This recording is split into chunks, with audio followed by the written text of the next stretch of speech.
Hello friends and welcome back to my channel. So friends, आज हम क्षितिज book से हमारा जो ललित का वाक् चैप्टर है उसके क्वेश्चन आंसर करने वाले हैं 1 से 4।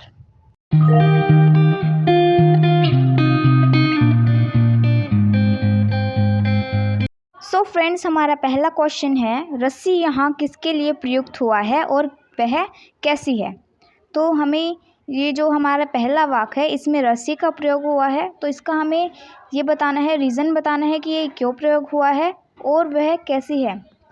तो हमारा आंसर होगा, रस्सी यहाँ मनुष्य की सांसों के लिए प्रयोग हुआ है। कवित्री कहती हैं कि हमारा जीवन एक नाव के जैसा होता है जिसे हम सांस रूपी रस्सी से खींचते हैं और हमें नहीं पता है कि कब वो रस्सी टूट जाए, अर्थात हमारी सांसें बहुत ही कच्ची होती हैं। तो यहाँ पे हमने उसका ये भी बता दिया कि कहाँ पर प्रयोग हुआ है और वह कैसी है ये भी बता दिया है। तो हमने क्या बताया कि रस्सी जो है यहाँ पे मनुष्य की सांसों के लिए प्रयोग हुआ है कि मनुष्य की सांसें बहुत ही कच्ची होती हैं और यहाँ पे बताया है कि हम अपनी सांसों से अपनी जीवन रूपी नाव को खींचते हैं और जो रस्सी है वो बहुत ही कच्ची होती है और हमें नहीं पता होता है कि वो रस्सी कब टूट जाए। तो ये हमारा आंसर होगा पहले प्रश्न का, जिसमें हमने रस्सी के प्रयुक्त कहाँ पर प्रयुक्त हुआ है ये बताया है और वह कैसे है उसका डिस्क्रिप्शन दिया है। अब हमारा सेकंड क्वेश्चन है, कवित्री द्वारा मुक्ति के लिए किए जाने वाले प्रयास व्यर्थ क्यों हो रहे हैं। तो यहाँ पर कवित्री जो है ईश्वर की प्राप्ति के लिए बहुत सारे प्रयास कर रही हैं, है ना। तो फिर उनके जो प्रयास हैं सारे वो व्यर्थ क्यों हो रहे हैं, वो उनके जो प्रयास हैं वो व्यर्थ क्यों हो रहे हैं, हमें उसका रीज़न बताना है। तो कवित्री द्वारा मुक्ति के लिए किए जाने वाले प्रयास व्यर्थ इसलिए हो रहे हैं क्योंकि उन्होंने जीवन में सत्कर्म नहीं किए। ईश्वर जब कवित्री को संसार से पार कराने के लिए आए तब उनके पास ईश्वर को देने के लिए सत्कर्म नहीं थे। तो हमने यहाँ पे क्या बताया कि कवित्री जो थे उनके पास में सत्कर्म नहीं थे, उन्होंने अच्छे काम नहीं किए थे और वो सिर्फ ईश्वर की भक्ति में लीन थी। लेकिन हमने क्या पढ़ा था कि सांसारिक बंधनों और ईश्वर की भक्ति में दोनों में संतुलन बना के रखेंगे तभी हम ईश्वर की प्राप्ति कर सकते हैं। तो इसलिए कवित्री ने सत्कर्म नहीं किए, इसलिए उनकी प्रयास व्यर्थ हो रहे हैं। अब हमारा तीसरा प्रश्न है कि कवित्री का घर जाने की चाह से क्या तात्पर्य है। तो हमें जो हमारा ये पंक्ति है घर जाने की चाह वो हमारे वाक्यों में प्रयोग हुआ है, तो हमें इसका मीनिंग बताना है कि क्यों यूज़ हुआ है और क्या इसका मीनिंग क्या है। तो हमारा उत्तर क्या होगा, कवित्री यहाँ पर यह कहना चाहती हैं कि उन्हें भगवान के घर जाना है, उन्हें ईश्वर की प्राप्ति करनी है और लेकिन उनके जो ईश्वर को पाने के प्रयास हैं वो व्यर्थ हो रहे हैं। तो हमने इसमें क्या बताया कि सबसे पहले हमें घर जाने की चाह, घर मीन्स ईश्वर का घर। तो हमारा जो मनुष्य का असली घर जो होता है वो मनुष्य का घर होता है, इसलिए कवित्री ईश्वर के पास जाना चाहती हैं, ईश्वर की प्राप्ति करना चाहती हैं, मोक्ष की प्राप्ति करना चाहती हैं और उन्हें ईश्वर को पाने के लिए जो प्रयास किए हैं वो व्यर्थ हो रहे हैं क्योंकि उन्होंने सत्कर्म नहीं किए।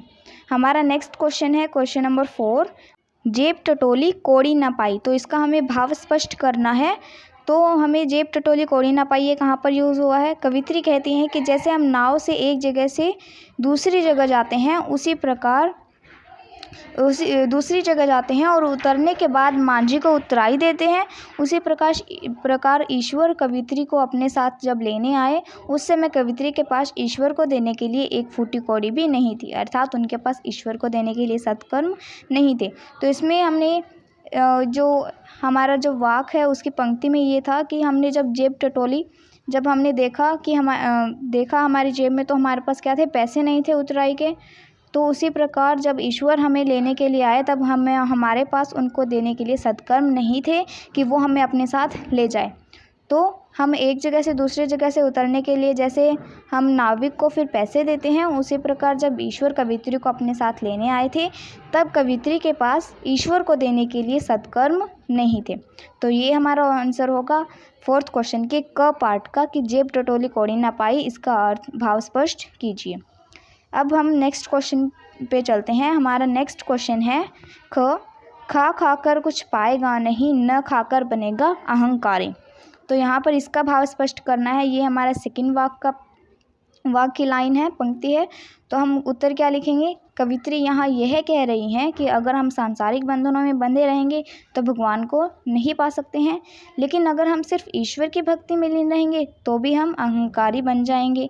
मतलब ये दोनों ही रास्ते ठीक नहीं हैं, इसलिए हमें इन दोनों में संतुलन बनाए रखना चाहिए, तभी हम ईश्वर को पा सकते हैं।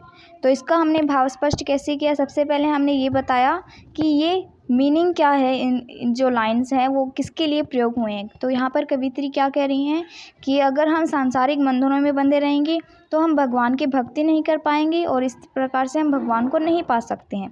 लेकिन अगर सिर्फ हम ईश्वर की भक्ति में ही रहेंगे, ईश्वर की भक्ति करते रहेंगे तो हम अहंकारी बन जाएंगे। तो इसलिए कवित्री कहती हैं कि हमें इन दोनों में संतुलन बनाकर रखना चाहिए ताकि हम ईश्वर को पा सकें। इन दोनों में संतुलन बनाए रखेंगे तभी हम ईश्वर को पा सकते हैं।